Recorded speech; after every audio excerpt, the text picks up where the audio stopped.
കണ്ണൂർ കഴിഞ്ഞ ദിവസം 12:45 കണ്ണൂർ താഴെ ചൊവ്വ ഭയങ്കര ബ്ലോക്ക്. ഞാൻ കാർ ഓടിച്ച ഒരു പരിപാടി കഴിഞ്ഞ് വരിക, ഭയങ്കര ബ്ലോക്ക്. എന്താ ബ്ലോക്ക്? ആക്സിഡന്റ് ആണോ? ഒന്നുമല്ല. പുതിയ സിനിമ ഇറങ്ങിയിട്ടുണ്ട്, അതുമല്ല. 1000-ഓളം യുവാക്കൾ ക്യൂ നിൽക്കുന്നുണ്ട് 12:45 രാത്രി. അവിടെ നന്ദി മന്തി എന്ന് പറഞ്ഞൊരു പുതിയ കട തുടങ്ങിയിട്ടുണ്ട്. അവിടെ ഉദ്ഘാടനം പ്രമാണിച്ചും മന്തിക്ക് പകുതി പൈസയുണ്ട്, സബ്സിഡി ഉണ്ട്. പകുതി പൈസയുടെ മന്തി തിന്നാൻ വേണ്ടിയിട്ട് 1000-ഓളം യുവാക്കൾ രാത്രി 12:45 ക്യൂ നിൽക്കുന്നു. കൃഷിഭവനിൽ സബ്സിഡി കൊടുക്കുന്നുണ്ടല്ലോ, അത് വാങ്ങാൻ ഈ പയ്യന് ഒരു ഫോറം പൂരിപ്പിച്ചു കൊടുത്തിട്ടുണ്ടാവില്ല അവന്റെ അച്ഛന്. മന്തിന്റെ സബ്സിഡി വാങ്ങാൻ ഇവൻ പാതരയ്ക്ക് ക്യൂ നിൽക്കുന്നു. കണ്ടോ? അതാണ് കാതെടുത്ത് കമിഴ്ത്തി വെച്ച് തലയെടുത്ത് വയറ്റിൽ തിരികുന്നു ചിന്ത.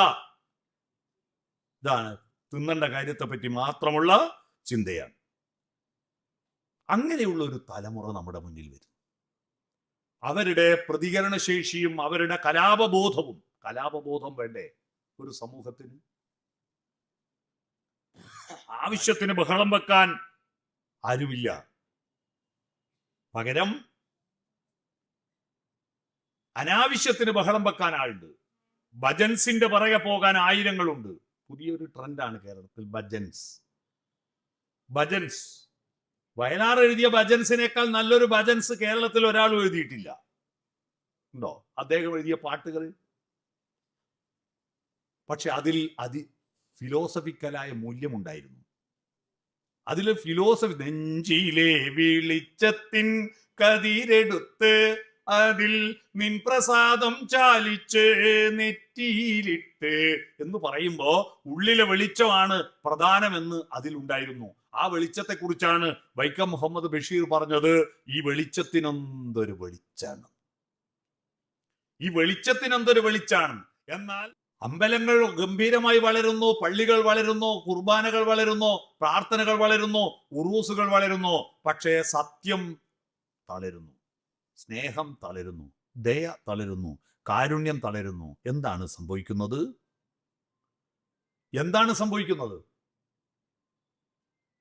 ഇത് ആധുനിക മുതലാളിത്തത്തിന്റെ ഒരു പുതിയ പ്രവണത. ഒരു ഭാഗത്ത് അകർമ്മണ്യതയിലേക്ക് നയിക്കുന്ന അന്ധവിശ്വാസങ്ങൾ, മറുഭാഗത്ത് അരാജകത്വത്തിലേക്ക് നയിക്കുന്ന ആധുനിക മുതലാളിത്ത സംസ്കാരം. ഇത് രണ്ട് സംസ്കാരങ്ങൾ കൂടിയിട്ട് നമ്മളെ നശിപ്പിച്ചുകൊണ്ടിരിക്കുക. ഇവിടെ സമാന്തരമായ ഒരു കേരളമുണ്ട്. സ്നേഹത്തിന്റെ കേരളം, ദയയുടെ കേരളം, സഹായത്തിന്റെ കേരളം, വികസനത്തിന്റെ കേരളം, സയൻസ് ആൻഡ് ടെക്നോളജിയുടെ വികാസത്തിന്റെ കേരളം. ആ കേരളത്തെ ലോകത്തെ അറിയിക്കാതിരിക്കാൻ വേണ്ടിയിട്ട് കേരളത്തെ പറ്റി സിനിമകൾ ഉണ്ടാക്കിയിട്ട് അവാർഡ് വാങ്ങുന്നു. എന്താ സിനിമ? ബീഫ് തിന്നാത്തതിന്റെ പേരിൽ ഹിന്ദുവിനെ ഉപദ്രവിക്കുന്ന മുസ്ലിമിന്റെ ചിത്രം എവിടെയുണ്ടോ അങ്ങനെ? എന്നാ ഉത്തരേന്ത്യയിൽ എന്താണ്?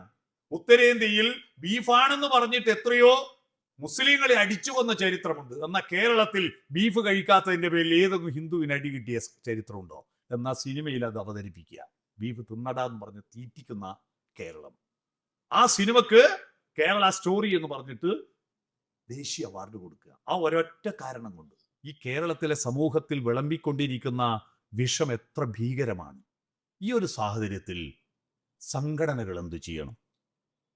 സംഘടന എന്ന് പറഞ്ഞാൽ സമ്യക്കായ ഒരു ഘടനയാണ്. നിങ്ങളുടെ സേവന വേതന വ്യവസ്ഥകളെ കുറിച്ച് നിങ്ങൾക്ക് വേണ്ടി പൊരുതണം. ഒരു സംഘടനയുടെ പ്രസക്തി എവിടെയാ? ഒരു സംഘടനയ്ക്ക് ഒരു സംസ്കാരമുണ്ട്.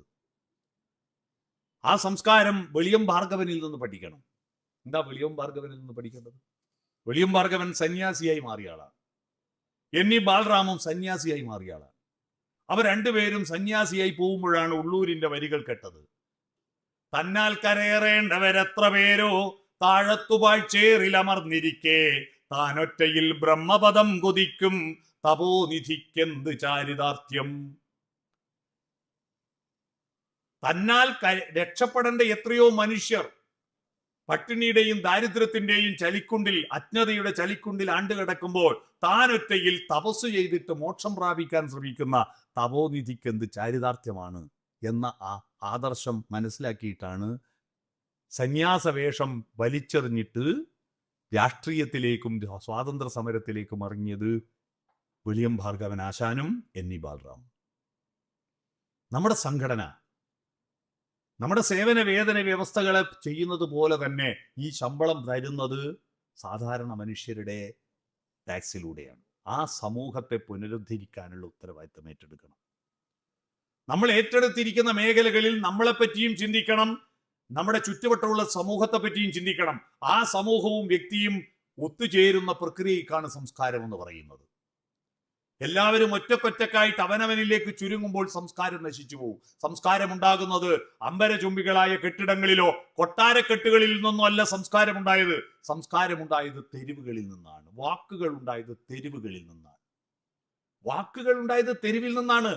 ഒരു പണ്ഡിതന്റെയും തൂലികത്തുമ്പിൽ നിന്നല്ല വാക്കുകൾ ഉണ്ടായത്, നാരായത്തുമ്പിൽ നിന്നല്ല വാക്കുകൾ ഉണ്ടായത്. വാക്കുകളെല്ലാം ഉണ്ടായത് മനുഷ്യക്കൂട്ടങ്ങളിൽ നിന്നാണ്. വിവാഹ വീടുകളിൽ, മരണ വീടുകളിൽ, തെരുവുകളിൽ, കളിസ്ഥലങ്ങളിൽ നിന്നാണ് പുതിയ വാക്കുകൾ ഉണ്ടായത്. യമണ്ടൻ പ്രണയകഥ എന്നൊരു സിനിമയുണ്ട്.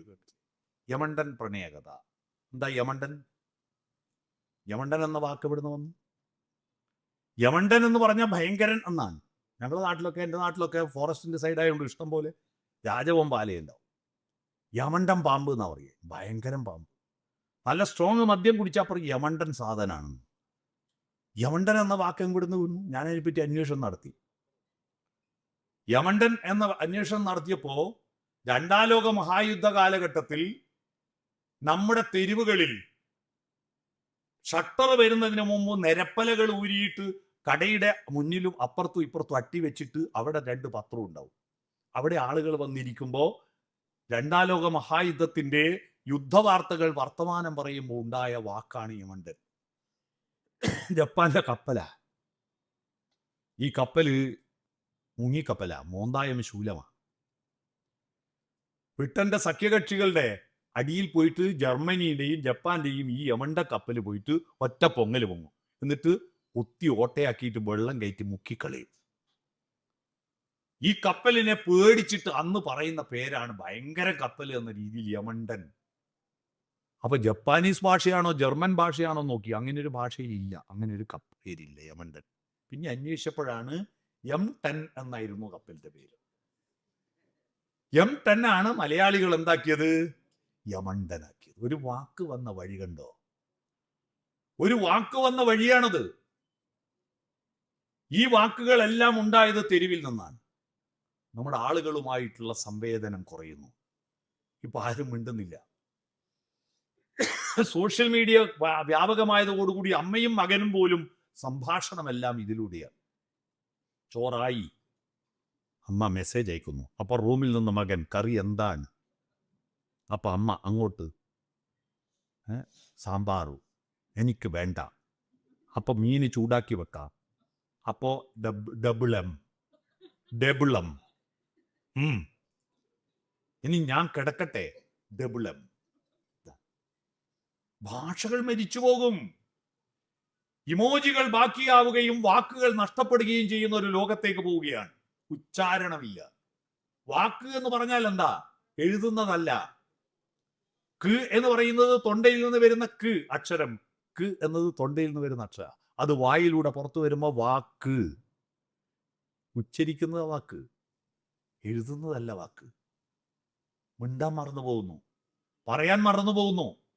എല്ലാവരും ചെവിയിൽ വെച്ചിട്ട്. ഞാനൊരു ദിവസം ട്രെയിനിൽ പോകുമ്പോൾ കോഴിക്കോട് നിന്നൊരു കോളേജ് പൂട്ടിയിട്ട് ഹോസ്റ്റലിലെ കുട്ടികൾ മുഴുവൻ ട്രെയിനിലുണ്ട്. ഇരിക്കാൻ സ്ഥലമില്ല. എന്നാലും കുട്ടികൾ പറയുന്നത് കേൾക്കാലോ. ജെൻസിയുടെ ട്രെൻഡ് എന്താണെന്നറിയണ്ടേ?